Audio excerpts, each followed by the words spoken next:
গণপরিবহনের সংকটের জন্য আসলে টাইম মতন অফিসে যেতে পারছি না। বাস তো টাইমলি আসতেছে না, যার কারণে দাঁড়ায় থাকতে হচ্ছে। 10টা অফিস টাইম, কিন্তু আমি এখনও অফিস টাইমে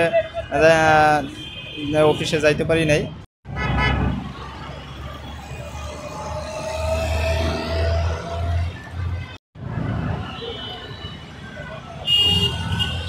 গণপরিবহনের সংকটের জন্য আসলে টাইম মতন অফিসে যেতে পারছি না, দাঁড়ায় থাকতে হচ্ছে ঘন্টার পর ঘন্টা, দেন হচ্ছে অফিসে লেট হয়ে যাচ্ছে। এই ধরনের সমস্যা ফেস করতেছে। এই স্ট্যান্ডটা শুধু বারবার পরিবর্তন করে এই জায়গা থেকে এই জায়গায়, এই জন্য হচ্ছে মানুষ হয়রানির শিকার হচ্ছে এই মোড়টার মধ্যে। মেয়ে হিসেবে দাঁড়ায় থেকে যেতে হয়, আপত্তিকরভাবে ছেলেরা ধাক্কি এরকম কিছু সিচুয়েশনের মধ্যে পড়ি। ছেলেরা বসে থাকে, মেয়েরা দাঁড়ায় থাকে, এরকম অনেক সময় এরকম ফেস করি। ওয়ালটন আবারও মিলিয়নিয়ার অফারে ওয়ালটন ফ্রিজ কিনে আপনিও হয়ে যেতে পারেন মিলিয়নিয়ার।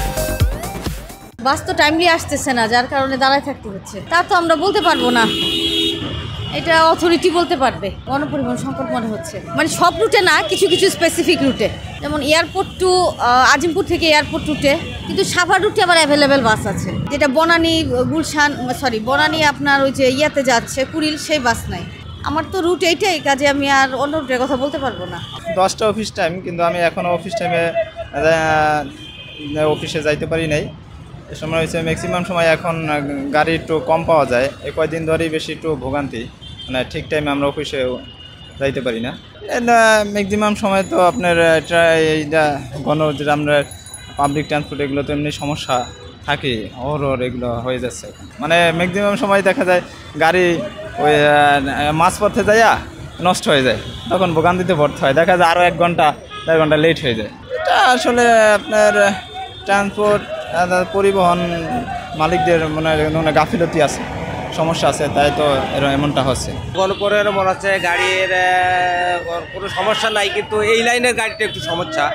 কারণ এটা মগবাজার হয়ে যায়, এটা কমলাপুর, এখানে কিন্তু লাভ বাইকার আয়াত যায়, আর অন্য গাড়ি তো এখানে ঢোকে না, এই জন্য এই গাড়িটা একটু সমস্যা। আদারওয়াইজ আর অন্য লাইনের গাড়ি যথেষ্ট আছে।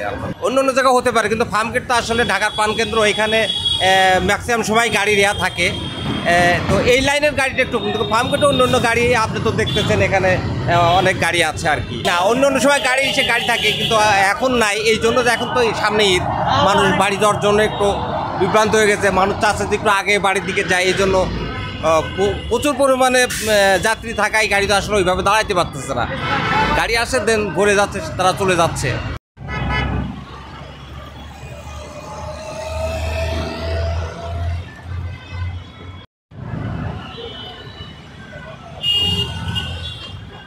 টানেন না।